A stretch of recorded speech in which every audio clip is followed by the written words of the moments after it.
سے اعلیٰ مقام عطا فرما۔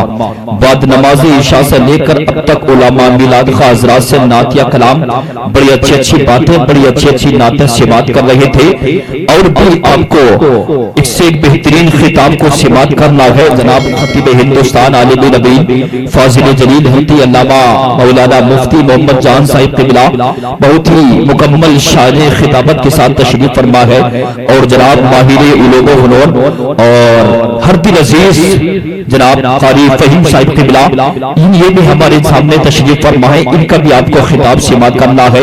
بڑے اچھی عادت و اخلاق کے مالک ہیں یہ علماء۔ رب کعبہ کی بارگاہ میں دعا کرتا ہوں مولا ہم سب کو ان علماء اکرام کا سایہ عطا فرما۔ بس آپ ایک مرتبہ دل جمعی سے بولیں سبحان اللہ۔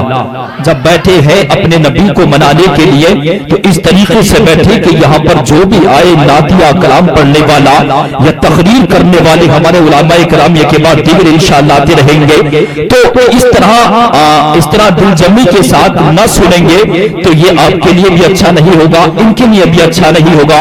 اس لیے کہ جب آپ کی بیداری ہوگی تو یہ علماء اکرام بھی بیدار ہوں گے۔ اب آپ بیدار ہونے کا ماحول بنا لیں، کیونکہ میرا کام ہی لوگوں کو بیدار کرنے کا ہوا کرتا ہے۔ اگر کوئی سوتا ہے تو میں اس کو بھی بیدار کرتا ہوں، اگر کوئی بس یہی روا روی کے اعتبار سے سنتا ہے میں اس کو بھی بیدار کیا کرتا ہوں۔ اب بس ایک شعر آپ کی سماعتوں کے حوالے کرتا ہوں، اچھا لگے تو بعد میں بولے سبحان اللہ۔ شاعر کہتا ہے قسم اللہ کی ہم دین کی پہچان بانٹیں گے، اگر ترشول وہ بانٹے تو ہم قرآن بانٹیں گے، اگر ترشول وہ بانٹے تو ہم قرآن بانٹیں گے، لگاؤ ایسا نعرہ کے دل دشمن دہل جائے، علی شیر خدا کا ہم یہی اعلان بانٹیں گے۔ اب میں آپ کو بیدار کرنا چاہتا ہوں، دیکھتا ہوں آپ کی آواز ہم سے زیادہ نکلتی ہے یا ہمارے برابر نکلتی ہے یا ہم سے کم نکلتی ہے۔ میں تو اکیلا ہوں، آپ لوگ تو کثیر تعداد میں ہو، لگا لے نعرہ تکبیر۔ ماشاءاللہ مجمع میں تو دم ہے لیکن بولنا ہی نہیں چاہ رہے، ہاں بولیں گے بھی انشاءاللہ۔ یہ علماء کرام تشریف فرما جناب حفاظ و قرہ، اور میں نام سے تو واقف نہیں ہوں لیکن جتنے بھی میرے بزرگ ہیں اور ان کا سایہ اللہ تبارک و تعالی ہمارے سروں پر تعدیر قائم فرمائے۔ سرکار غوث پاک کی 11ویں شریف کا مہینہ چل رہا ہے، میں ایک شعر سرکار غوث پاک کی 11ویں شریف کے تعلق سے پڑھتا ہوں اور تب کا بولے سبحان اللہ۔ سلسلہ اس کا کبھی بھی سلسلہ چلتا نہیں جس کا غوث اعظم سے سلسلہ ملتا نہیں۔ علماء کرام کی توجہ، کیونکہ لاسٹ کا مصرع جو سمجھیں گے زیادہ تر علماء سمجھیں گے، سلسلہ اس کا کبھی بھی سلسلہ چلتا نہیں جس کا غوث اعظم سے سلسلہ ملتا نہیں۔ چین ہو جاپان ہو چاہے ہندوستان ہو، شان یہ اختر رضا کا دوسرا ملتا نہیں۔ چین ہو جاپان ہو چاہے ہندوستان ہو، چین ہو جاپان ہو چاہے ہندوستان ہو، شان یہ اختر رضا کا دوسرا ملتا نہیں۔ اور کسی شاعر نے تو یہ کہا ہے کہ مشینی دوڑ ہے ہر شے بسد رفتار چلتی ہے، کیونکہ ابھی میں بھی اپنے مکمل ماحول میں نہیں آ رہا ہوں، انشاءاللہ آپ کا ساتھ ملے گا تو میں بھی ماحول میں آ جاؤں گا، آپ بھی ماحول میں آ جائیں گے۔ سرکار غوث پاک کی شان سنے تو آپ کا بولے سبحان اللہ۔ اے مشینی دوڑ ہے ہر شے بسد رفتار چلتی ہے، جہاز اڑتے ہیں سڑکوں پر چمکتی کار چلتی ہے، وہاں پیتے ہیں بکری شیر بھی ایک گھاٹ سے پانی، جہاں غوث الورا سرکار کی سرکار چلتی ہے۔ حضرات بیٹھے ہوئے ہیں، ہاں یہ بزرگ حضرات ہیں، اللہ تبارک و تعالی ان میں سے جن بزرگوں نے روزہ رسول نہ دیکھا ہو مولا اپنے فضل و کرم سے ان کو تمام کو روزہ رسول کی زیادت نصیب فرما۔ سرکار غوث پاک کا ہم سب کو صدقہ عطا فرما، جس بچے کا انتقال ہو اس کو غنیمت رحمت، گھر والوں کو صبر جمیل کرنے کی مولا توفیق عطا فرما۔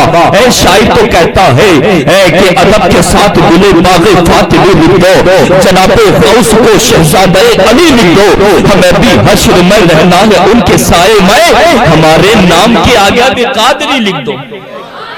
آپ بھی سب قادری ہو، ہاں سب قادری ہیں، اور سرکار غوث پاک فرماتے ہیں جو میرا مرید ہوتا ہے اس کا خاتمہ ایمان کے ساتھ ہوتا ہے۔ سبحان اللہ۔ یہ شان ہے سرکار غوث پاک کے.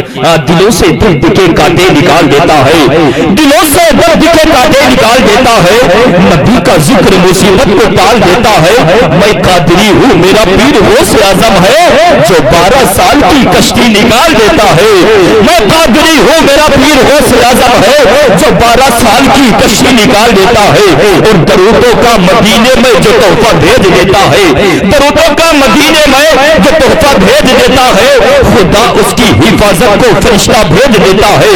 خدا کرتا ہے برکت ایسے بیٹے کی کمائی میں جو اپنے باپ اور ماں کو مدینہ بھیج دیتا ہے. ہاں تو نوجوانوں سے گزارش ہے کہ محنت اور لگن کے ساتھ کام کیا کرو.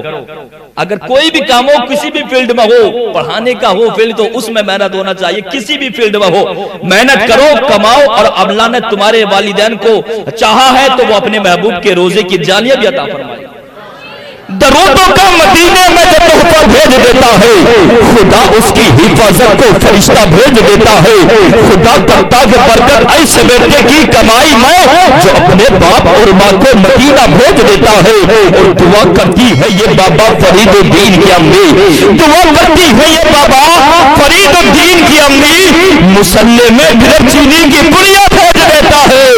دعا کرتی ہے یہ بابا فرید الدین کی امی, مسلح میں گرم چینی کی پڑیا بھیج دیتا ہے. اور اللہ کا پیغام اس زمانے کو سنا دو, غفلت میں پڑے سوئے ہیں جو ان کو جگا دو. اگر چاہو تو اسلام کے پرچم کو اٹھا کر تم قطرے شبنم کو بھی ایک دریا بنا دو. یہ خاموش مزاجی تمہیں جینے نہیں دے گی, اس دور میں جینا گے تو کوہرام مچا دو. یہ خاموش مزاجی تمہیں جینے نہیں دے گی, اس دور میں جینا ہے تو کوہرام مچا دو. شعر آخر سنیں, اس کے بعد آپ حضرات کسی نہ کسی تقریر یا کسی نہ کسی شاعر کے کلام کو سنیں گے انشاءاللہ. قاری فہیم صاحب, اچھا سبحان اللہ بولے طلب کے. یہ ہمارے بھائی محترم شاعر اسلام آصف رضا ہیں. نعت یا کلام سنیا آپ نے, اللہ نے آواز میں بلند عطا فرمایا. پروردگار عالم ان کو اور عروج ترقی عطا فرمائے. پروگرام کی صدارت فرما رہے قاری فہیم صاحب قبلہ, اللہ تبارک و تعالی ان کی بھی عمر میں بے پناہ برکتیں عطا فرمائے.